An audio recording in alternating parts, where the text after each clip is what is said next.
In this session, we'll be talking about Amazon advertising, Amazon PPC, and this will be a speaker panel, expert panel session with two experts, Brian Johnson from Canopy Management and Liran Hirschkorn from Incremental Digital.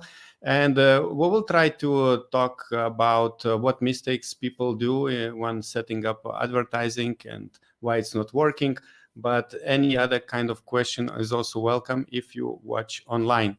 This session is part of the virtual summit, which is called SellerFest Online, and it is sponsored by three companies. The first one is Carbon6. It is a suite of tools that makes it simple to optimize and streamline every aspect of Amazon business. You can check the link below in the description to see what tools and softwares they offer for Amazon private label sellers.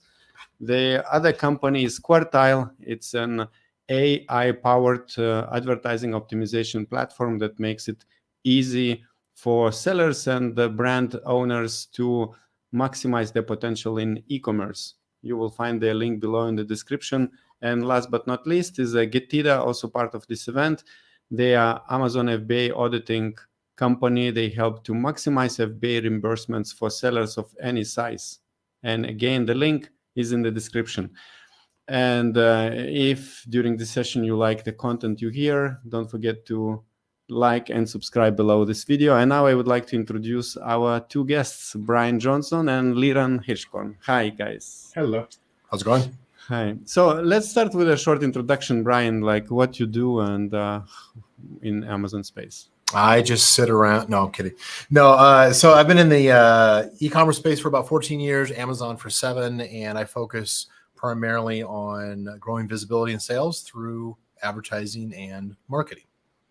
Yeah, cool. And Liran? Been in the Amazon space since 2014, and today we help brands scale on Amazon, a lot of which is through Amazon advertising and DSP, but other work as well, like optimization of listings and external traffic. Yeah, perfect. So those who are watching, I'm sure that you can find few videos with Brian and Liran in our YouTube channel as well. Always great content. And let's start with the first question. What is the number one challenge sellers usually have to get to good results with PPC? Brian is looking top. Yeah, I mean, it's not really, it doesn't require a whole lot of thought. I mean, for me, it's conversion rate needs to be the primary focus before advertising. So making sure that listings are optimized properly, messaging directly to the shopper, not to the search engine. That'd be the first thing to make sure that it happens, is trying to maximize the conversion rate. That usually includes things like, making sure you've got a set of reviews in place, making sure that you're indexing for a wide range of keywords before investing into advertising, because you can blow a whole lot of money if you come in with a garbage product listing that doesn't do a good job of telling the shopper what's in it for them if they buy this product, what the benefit is and what the features are that support it. Liran, do you have any ideas? So everything Brian said is on point. I would say from the other side of it, I think is the right expectations, right? So it's not necessarily there's obviously the listing, the conversion, everything Brian said, but the challenge is that sometimes sellers have the wrong expectations of what to expect with PPC when they launch a product. So understanding the market, the data, the competition, what your expected conversion rate may be, what your initial TACoS and ACoS is going to be, and really understanding that, because it becomes a challenge when you launch a product and you expect it to have a 30% ACoS, but your ACoS is 120, and you don't know why, and so I think understanding what you're heading into is really important. And if you don't, you should, there's a lot of groups. You should find someone that, or ask other sellers, or somebody you trust, here's a product that I'm launching. What do you think I can expect in the first month? And I would say that it's, if you're going into niches that have a level of competition, it's hard to, make a profit right away on a product on Amazon. So it's really like understanding that when you launch a product, what does actually good results mean, right?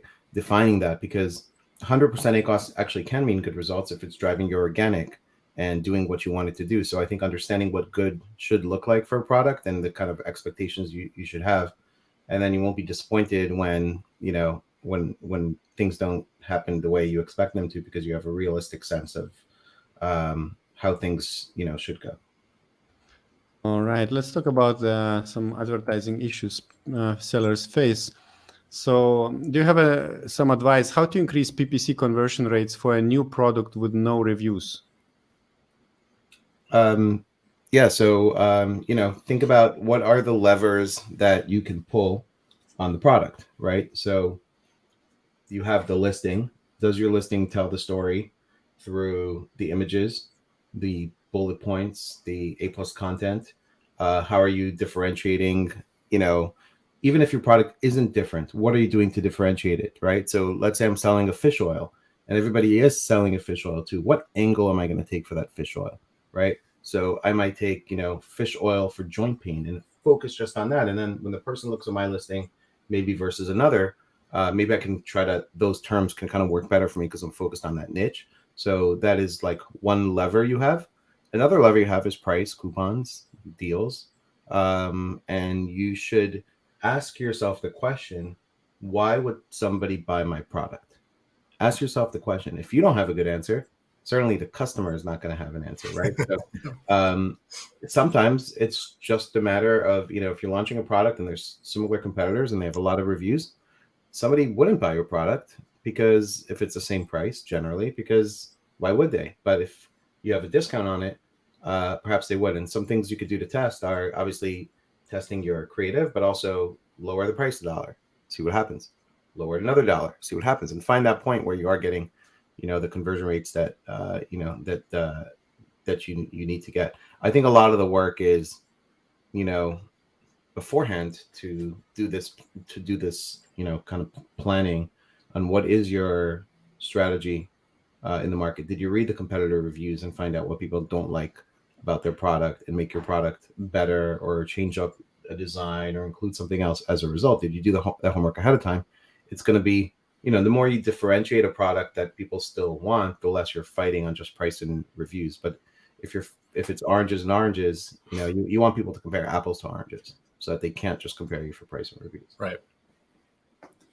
Yeah, I definitely concur on that. Is that you want to stand out, so that you're not being even compared. And a lot of brands make a mistake of emulating success by copying the listings verbatim from from a group of competitors, and then they wonder why they get lost in the search results. They get lost in the mix. So I definitely agree. Is that you can't do an apples to apples. You have to be the orange in amongst apples. You got to stand out. And from a PPC standpoint, part of that has to do with just proper targeting. Brands tend to get lazy in that they'll use a tool to do keyword research, and they do two things. One is they don't filter that list of keywords for relevance. There is no keyword tool out on the market today that properly filters the list of keywords based off of optimization, based off of relevance between the listing and what the shopper's searching for. And so you've got to do that manually, even if there's 1,000 keywords that come up. And one of the things, certainly in your top 10 to 20 search terms that you might be trying to target, that you have for sure in your product listing, you had better be searching on Amazon to see what actually comes up. Because for each of those search terms, every once in a while, what you're going to do is you're going to run into where the search term applies to a completely different product. And all of a sudden you're not in a good way, apple, orange in the middle of apples. You stand out because you're just the wrong product for that search. And so make sure that the keywords that you're targeting in your PPC advertising are actually relevant to what most shoppers are actually expecting to see in the search results. All right. Follow-up question. Do you have any tips how to analyze keywords based on their relevancy? Yes, definitely. So if I'm using a tool, I've got a couple different tools that I typically use and my team uses. Let's take an example of popular one, Helium 10. If you're using something like a Cerebro, there are a number of metrics, and there's a lot of different methods and tactics as far as keyword filtering and putting a value on each keyword. Ultimately, visually looking through the search terms and seeing what is relevant to your product and what isn't. If you sell a pink product and people are searching for red and black, sure, they might choose your color, but that still is 1 degree off of relevance. Other things you can do is not, kind of second guessing the data that you're getting from a keyword tool that says, hey, this has really high search volume, go after this search term. Some people will teach, only go after search terms that have high search volume and use whatever the keyword tool is telling you as gospel. And what they find is they get a whole bunch of irrelevant traffic or a whole bunch of traffic and it doesn't convert. So you can use tools like in the example of Cerebro, you can use things like CPR stats that are 9 or higher in order to get a certain valuation for the conversion rate. There's other tools out on the market that actually tell you what a keyword average conversion rate is across the platform. So it's there's ways that you can go through and just kind of filter, but nothing beats having a native English speaker looking through a list of English keywords and saying this is relevant to my product or it's not.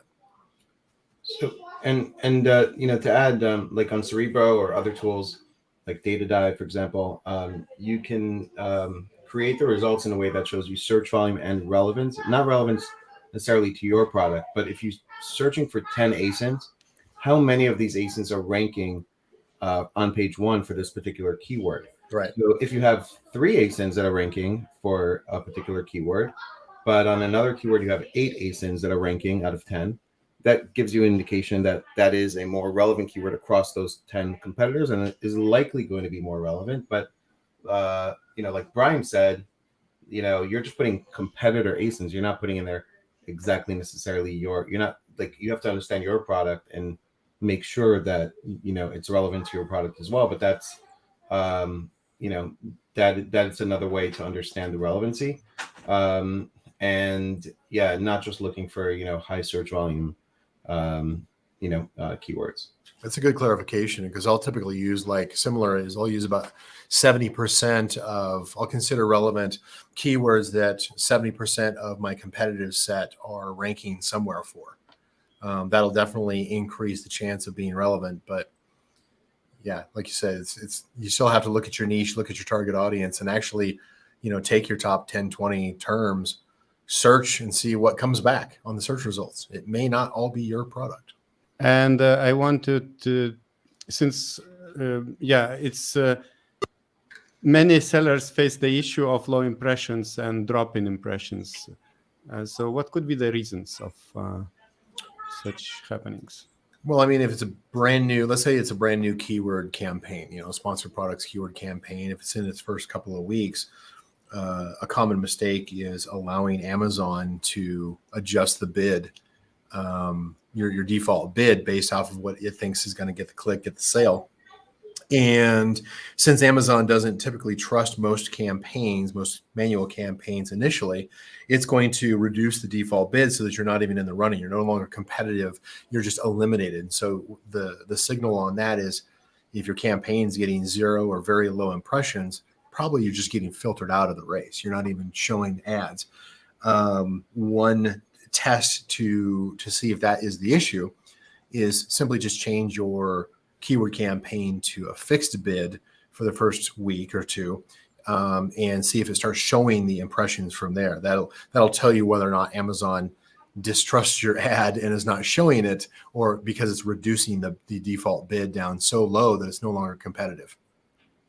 You also may, the keyword itself may be in a campaign with too many keywords also. So if you have another keyword in that campaign that is pulling a lot of that has high search volume and is kind of pulling up a lot of your budget, then you may need to, segment the keywords properly in a campaign. So you may actually want to take that keyword and put it in its own campaign with its own budget, fixed bid, put it at $10 bid, right? See, just to see, right, are you getting impressions, for example, or $5 or whatever. Start there, but keep raising it and see what happens. Yeah, see where it changes direction. Right. Let's see another question. Can you share some tips to have the on top on search position throughout the whole day? It's a great question. So, a few things. Number one, you have to have the right budgets in place, obviously, so you don't go out of budget. The right bids. You can use top of search placement, right? So you can boost that up to 900%. So you can have a bid plus a big increase for bidding.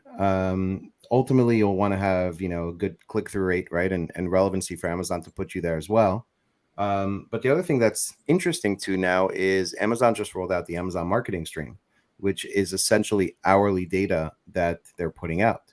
And with that, you can kind of see if you're using a software tool that has access to it. We use Perpetua to manage, and Perpetua has it. Some other tools do too. Packview, I think I saw, maybe some others. You can actually see what your cost per click is every hour throughout the day, your ACoS, your conversion rate. What we actually have seen is that CPCs are the highest when everyone's budgets reset at midnight Pacific. And actually the highest cost per click and highest ACoS is overnight because everybody's in the game, right, in the bidding. And then starting 7-8 a.m. West Coast Pacific time till towards the day, the bids actually start to go down because people start to go out of budget. Now there may be some existing competitors who only want to be on top of search at specific times during the day. There are some tools out there that will show you how top of search changes throughout the day and who has it at different points during the day. We have access to some of that data on the top 80,000 search terms. And there are tools where you can pay for additional keywords. So you can actually see who's getting that position throughout the day. But when you start to understand this, you can start to maybe control it better.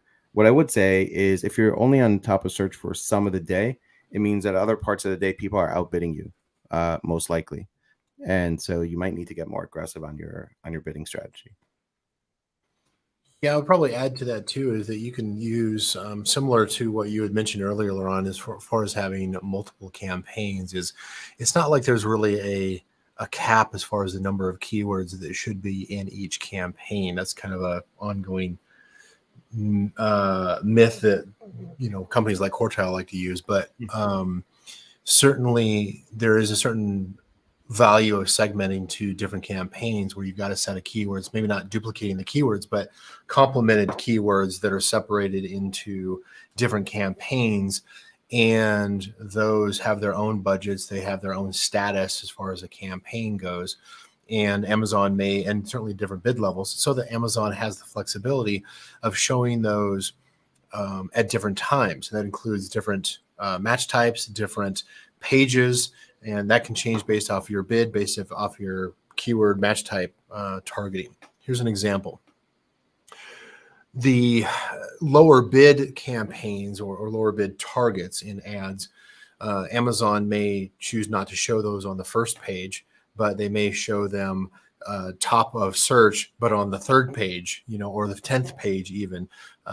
So it's not really top of search, but it certainly is showing high on subsequent pages, right? Not really top of search. But what that does, if you have a complement of the aggressive campaigns Laurent mentioned, along with some of the lower bid or less aggressive campaigns, Amazon's going to find multiple opportunities within your portfolio of ads to show the ads more frequently, which is really what you're going after, not simply just owning the first space for pride reasons.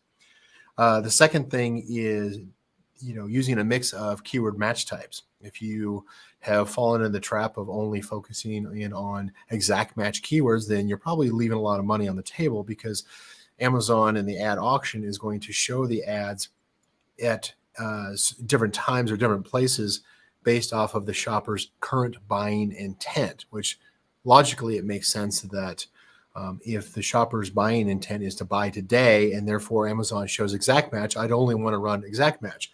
But if Amazon is only confident of that 20, 30% of the time, you just left 60, 70%, 80% of your ad opportunity on the table because you didn't also complement your core and most aggressive campaigns with some additional campaigns, maybe at a lower budget, but are also using alternate keyword match types or alternate bids.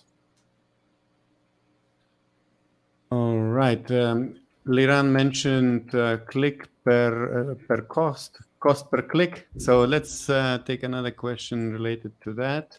How to survive in a very competitive niche where click costs are very high? Data dive. Yeah, I mean, it's a great question. You have to think about why first. Why is the cost per click high in the niche? So, for example, you might not be looking at the same data as your competitors. For example, if the cost per click on a supplement is $5, the reason is not because other people are making necessarily a profit on that sale. It's because they want to acquire a customer and they're thinking a little bit longer term and they have a good repeat purchase rate.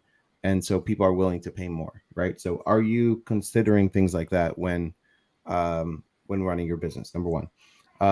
Number two, you have to decide which keywords you're going to compete for and which keywords you're not. I would say I would focus more on, longer tail keywords and the keywords that I have the best conversion rates on, so that because cost per click is a function of my conversion. ACoS is a function of my conversion rate and cost per click, right? So if I have keywords that I have really good conversion rates on, then I'm going to be able to compete more on those keywords. And if I don't have a great conversion rate, then I need to go back and look at my listings and also the relevancy and the keywords that I'm targeting. Sometimes you can't survive. Sometimes you chose the wrong product, right? So if you went in with a $50,000 budget and you launched fish oil, you're going to get eaten up alive in your first month, right? And you just chose a niche that you can't compete in. So you need to also really assess, did I go into the right niche and product, or did I make a mistake here? Because there are those situations also. Yeah, I mean, I'm not sure that I've got that much to add on this particular one. You've got to look for the opportunities where your competitors have been overly aggressive on a common set of keywords, for instance, or targets, and then choose the ones that have a certain amount of less aggressive. In other words, where there's some opening, there's some opportunities for you. That's going to allow you to go in with a lower budget. That's kind of what I was mentioning, like the data dive tool. That's Seller Systems. That is a good tool that shows those kinds of gaps. Another one would be Jungle Scouts Cobalt does that also. So those are, you kind of looking for the gaps where it's, the less competition and the lower CPCs. Sometimes it's a case of maybe switching over, because we've had situations where we were just getting killed from a keyword campaign standpoint, and we switched over entirely to a product targeting campaign standpoint, and we did awesome. We did very well, and we did it very profitably. So sometimes if the keywords have gotten so competitive because of not just competition, but also an overreaction by sellers who are panicking because of low traffic this year, which is common, kind of the same kind of thing affects stock markets, right?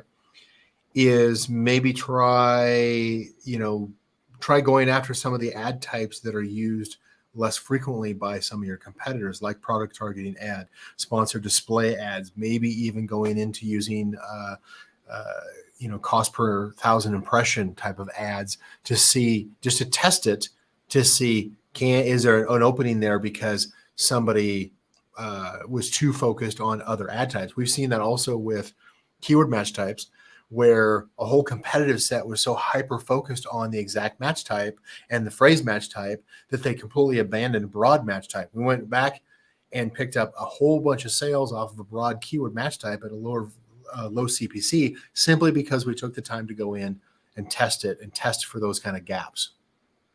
One more thing to look at too is to understand, first of all, what is your percentage of ad sales versus your percentage of organic sales? If your percentage of ad sales is very high, then you're going to have a higher TACoS and less margins in the business. And maybe you need to pick a few keywords that you can push with PPC. I wouldn't say these should be the most competitive keywords in the space if you don't have the reviews and the conversion rate on them, but maybe some mid volume type keywords where you can push on those with PPC and also help drive your organic rate and organic ranking, and try to increase your organic sales in the niche. And then maybe there's some other things even that you could do, like sometimes when there's very, very high CPCs on Amazon, you could try Google Ads. Perhaps there's lower cost per click, and you can have perhaps even a better ACoS, although I wouldn't say that's common, but we've seen this in like pet supplements where people can get pretty similar or even less sometimes than Amazon because the cost per click is so high, or other things like influencer marketing or other aspects of where maybe there's areas that you can compete. All right, we have a question from Phil. Is it possible to perform day parting manually, like only bidding at certain times of the day? If not, which software would do that? So yes, you can. You would just go and pause your campaigns. It's not fun to do it manually, and you're more likely to make mistakes. And especially if you want to turn things off at night or whatever, you might need to have a VA or somebody on there that's awake during those hours in their time zone, etc. A lot of tools have day parting. The cool thing is now that you actually have the data to back up real day parting, and also what we could do now with the new Amazon Marketing Stream is now we could, through software, you don't have to actually pause or unpause. You can say starting at we had a client that starting on Friday nights and Saturday nights, starting around 8-9 p.m. his results are a lot worse than the other days of the week. People are probably out, they're drinking, right? Like they're more browsing and not buying mode. And so we started doing is say, okay, he's still getting some sales here. We don't want to totally kill that. The sales are not bad, but the ACoS is high. What we can actually do now is say, reduce my bids by 50% during these hours. So you could do this stuff manually. The AMS, the Marketing Stream, is only available through the API, so you need software. Again, I think Perpetua does it. That's who we use. PackView does it. And I imagine there's some other tools that have, recently gotten access. There was a beta for the last 2 months we had access to, but Amazon just officially announced it last week. I have some content on LinkedIn from the results. You can start out manually if you have a hunch, or if you see your overall sales on a Sunday, like certain times are down, that gives you some indication of real data. And you can start doing it manually and see. Like what I would tell you is the biggest thing I've seen that I can say I'm pretty confident in is that for most clients is that the results overnight are worse, right? And unless you're driving a high volume that you don't want to give that up, and chances are you're not, I would probably pause your campaigns from midnight Pacific to let's say 5 or 7 a.m. Pacific, because you're gonna everyone's budget's reset and you can save a little bit. So if you're trying to reduce your tacos, things like that, you can probably save somewhat on those times. And you should use software because you're going to end up making a mistake somewhere along the lines, and you're going to have your budget paused during the day and lose sales. Yeah, I mean, there's several software packages out there that have a lot of features, including day parting, week parting. Kind of what was suggested earlier, of course, is that you want to you could manually test it first just to see if your hunch actually has any weight to it, and then you can worry about trying to find software that'll automate that for you on a recurring basis. But initially, simply just doing it manually, for a week, you can handle that on your own. All right. Yeah. Good luck, Phil. Manual work can be replaced by automation. So actually you can maybe use Quartile, one of the sponsors. I don't know if they have this. Probably they have. They say they are the largest platform for advertising in the world. All right. If you're enjoying the content, those who are watching, please don't forget to like and subscribe below this video. And let's take this question. What to do when organic sales drop compared to PPC sales? Go back to the drawing board as far as there's a couple of things you can do on this. So one is, the first thing I would go back and look at is to see, okay, am I still ranking for keywords that I thought I was still ranking for. Maybe I haven't. Maybe I've even lost indexing on some of the keywords that I thought I was ranking for. Certainly, you should be in a perpetual state of split testing images, your main image and your title, potentially your A+ content. And if, like every 4 weeks as an example for a constant iterative improvement of your conversion rates. But, sometimes just simply going back and revisiting what your content is doing and what you're indexing for will probably tell you more of a story than simply just guessing as far as like why organic dropped. Most likely it's because of indexing and ranking. And yeah, to add to that, I would say that you want to also understand if your PPC sales have taken some of the organic sales away, right? Are you cannibalizing your organic sales with PPC sales? So when can that happen? Well, first, you should be tracking this. And so if you're tracking this, you can see, maybe you actually, I'll give you actually a story and an example. I saw a brand that had last year 30% PPC sales, 70% organic. We audited their account a month ago, and what we noticed was that in January of this year, their sales flip-flopped. Okay, they went from 30% PPC to 70% PPC, 30% organic. And I'm talking to the owner, and I'm saying, what happened here? Did something happen in January? Yes, we took 8 different designs that we had for this product, and we merged them all into one ASIN, right? Because we wanted to merge your reviews. Okay, now that's not always a bad strategy, right? They went to like 5,000 reviews on this product because they merged things. But what's the unintended consequences that they didn't think of and they didn't see until I had this conversation with them, is that they lost real estate, right? So now, and they have branded searches. So now when somebody searches their brand, instead of seeing like the top, 8 or, the paid and the organic show up, they're only able to see one paid, because on sponsored products, there's only a variation can show up, and one organic, and they're leaving a lot of room for the competition to come in. So they're going to test, reversing that now. So that could be. Now, the other thing is, if you're in the top of search organically, let's say, especially in position, in the top few positions, and let's say, you could have more reviews than the competition, people might click on you anyway and not the other PPC guys. If you have, as they scroll, they'll see you have 3,000 reviews and the other guys have 500 or whatever, and you might be cannibalizing your sales. So you might want to test that. You might want to, drop some bids for those keywords and make sure that your PPC position is below the organic position and see if that improves. So you could be cannibalizing sales. Other ways you could be cannibalizing sales, DSP or VCPM retargeting campaigns. What happens there? Well, if you're running DSP, it's a display retargeting ad. So somebody visits your listing and they then go scroll on the web somewhere, and they pass CNN and they see your product. An hour later, they come back to Amazon and they buy, right? VCPM on sponsored display and DSP is view attribution. And that attribution of that sale now goes to DSP and not organic, right? And you could be cannibalizing some of the organic sales through that. So what can you do? And the question is, did them viewing the product, were they going to come back and buy anyway? Or did viewing that product influence their purchase? We don't know the answer, but we know that there may be some cannibalization. What are some things you could do?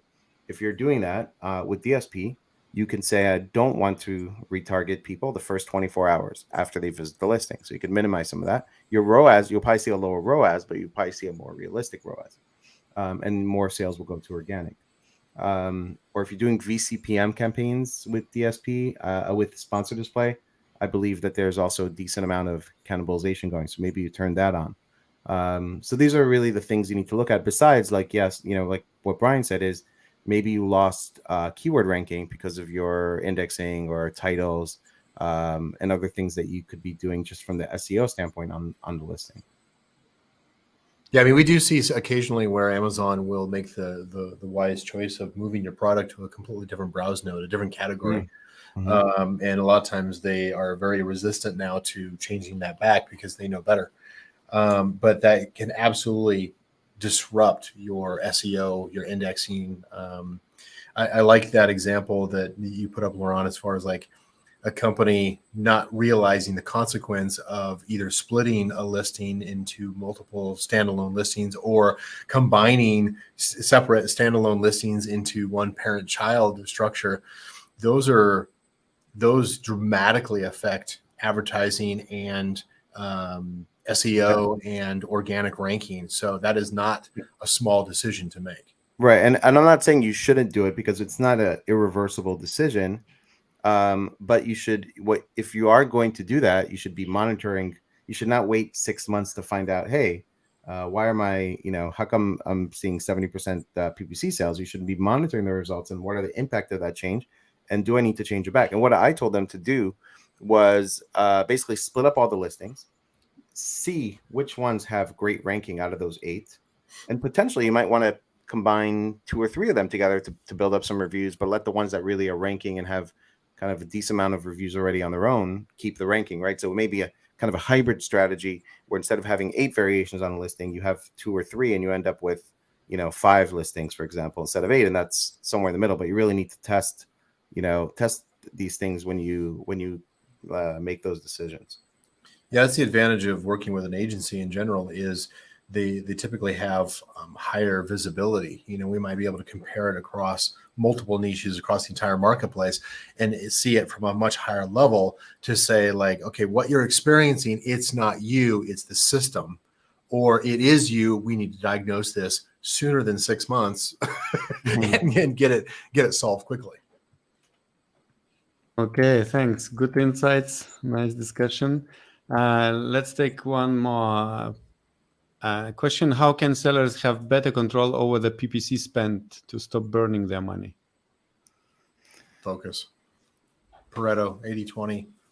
A lot of times people are still just spending money because they think that that's their list of keywords or their competitor targets, and they're just blowing money without really, they're continuing to spend money on things that convert to a sale versus ones that convert enough profitability, high enough conversion rate. In other words, it's like, well, they're still focused on, like, I'm trying to generate sales. I'll take anything I can get, and I'm willing to spend whatever it takes in order to get that sale, when really they need to say, you know what, I'm going to take fewer sales, but I'm going to make sure the sales that come in actually have a high conversion rate, actually have a profitability to them. Liran wants to add anything, or you're happy? Yeah, I mean, I would say that the more knowledge and confident you are that you know what you're doing, the less you're going to burn money. The more you go in and optimize and segment and go granular and look at your search term report and search impression report and understand what's happening, the better job you'll do. The more you change strategy every Tuesday and Thursday because you saw a post somewhere, the worse you're gonna do, because we see this with clients, like, hey, I just read about this, or this guy told me this is this, and they want to change the whole strategy. And like, hold on a second, like, what you're doing right now, like, is working. Let's kind of evaluate what's going on here. And so you want to have a clear strategy, and you want to have confidence that you know what you're doing and you can have control. To me, it's not a matter of control over the PPC. It's control over your conversion rates, the right keywords, right? A lot of things that we covered here. Because when do you burn money? When you have broad match and you don't understand what the underlying search terms are. When using broad match and sponsored brand and don't realize that you should use a broad match modifier because you're not looking at your search term report and seeing that there's a lot of irrelevant things, that you're not negating keywords, that you're not doing the fundamentals of the best way to, to understand what you're doing is when you're sort of out of control. When you understand what you're doing, you're in control. And then it's going to be other things that will influence how your PPC performs, like your product, price, listing, creative, branding, all of those things. So you could be 100% in control, but you need to fully understand what's happening, like, under the hood, like a mechanic of, what's happening in the car. And you'll have a better sense of control. But if you don't have the understanding, you're going to feel like you're out of control and it's just spending money. Yeah, it's funny how people will show up to will attend a webinar because it's the 2023 advanced strategy, to break all previous strategies, and yet they won't focus on the fundamentals. It's the fundamentals that'll get you there. All right, that's true. Thanks. By the way, Phil is happy for the previous answer you gave him, and Daniel wants to know, how can you improve your organic sales via PPC sponsored products and maintain those organic rankings? So what we do, first of all, you have to decide at which point of the product you're in. Are you in launch mode? Are you in, sort of rank and scale, focusing on top line, or are you like want to be profitable, but you still want to kind of maintain some rank? So what we try to do is for our clients that kind of want to grow and maintain, they don't want to really increase a lot of their ACOS or tacos, but they still kind of want to grow and push organic. We'll take some keywords, not ones that are going to spend a crazy amount of money or impact the overall results too much. And we'll focus on those in like ranking campaigns that will push higher, will go top of search. You have to have really good conversion rates in order for this to work. And then you can push those, organic rankings on those keywords without it dramatically affecting your overall rates, because you're not spending a majority of your PPC money on those or for that product on those keywords, but you can start to make a push. And again, unless you have tons of reviews and you're the leader, I wouldn't focus here on your top search terms. I would focus on relevancy and a good amount of searches, 3,000 searches, 5,000 searches, but not 100,000 searches, and try to push up rank. And I would look at those keywords that you may be in position 15, right? Or like you already have some ranking. You're not like 300 on the helium tracking. You already have some ranking, and we want to kind of make a push. I would also look at brand analytics and try to understand what is the conversion share of the top 3 most clicked, because if that particular keyword, the top 3 clicked together have 70% of the market or 80% of the market, I may not go after that keyword because people are really just buying those 3 products. And if I push my organic a few positions, it might not do anything. So you want to understand that. As well. But really, it's going to come down to conversion rates. You have to have really good conversion rates, and choose keywords where you can, like looking at that CPR or whatever, where you can push enough sales with the PPC to make an impact on organic ranking. And we've been able to make a push without sort of killing the overall PPC metrics. All right. Brian, you have something to add? Well, it's kind of the only thing I was thinking of is just, it's no longer simply just a one shot, magic bullet, run an ad in order to rank. It's, it's the combination of things. You're running some kind of a promotion along with very focused keyword targeting ads, for instance, maybe with a 7-day deal or something, a significant coupon, for instance, something that's going to drive the sales velocity at the same time that you are targeting specific keywords very aggressively in your ads. So it's not simply just one thing that you do. It's a combination of things now. Used to be able to get away with one thing back in the last year or two, but anymore you've got to do combinations. All right. Thank you very much for interesting discussions, for sharing your experience. And if people want to reach out to you, we have links to your both websites, but Liran, could you repeat again, how do you help Amazon sellers and brands? Yeah, we help brands. We manage advertising, DSP, listing optimization, creative, influencer marketing, Google ads, all focused on Amazon. We also do some Walmart ads as well, which a lot of things have changed there. It could be an interesting future topic. And you could find me on any social media platform, and send me a DM or reach out on the website. Thank you. And Brian, a few words. Yeah, certainly. As far as Canopy goes, our superpowers are the listing optimizations to increase the conversion rate, the Amazon native PPC in order to increase visibility and sales, and then of course Amazon demand side or DSP advertising to scale those sales. So we've got a great track record when it comes to all that. As far as to find me, like Laurent, it's like I'm on a lot of different social media. you can go out and have a conversation with our team. I'm sure you'll probably link that in the notes there. Or if you want, my email is just brian@canopymanagement.com. Yes, and the links to both websites of Brian and Liran you will find below in the description. Sometimes you have to choose one from the two bad things, but this time, if you want to work, you can choose one from the good thing or work with both and compare. All right, there is another thank you message from Daniel. Thank you very much, guys, and see you in the future again. Thank you. Thanks for having me on. For having us. Bye. And now I would like to invite you to watch other video with Brian Johnson, who was just on this panel, where he shares tips how you can increase listing traffic and conversion rates.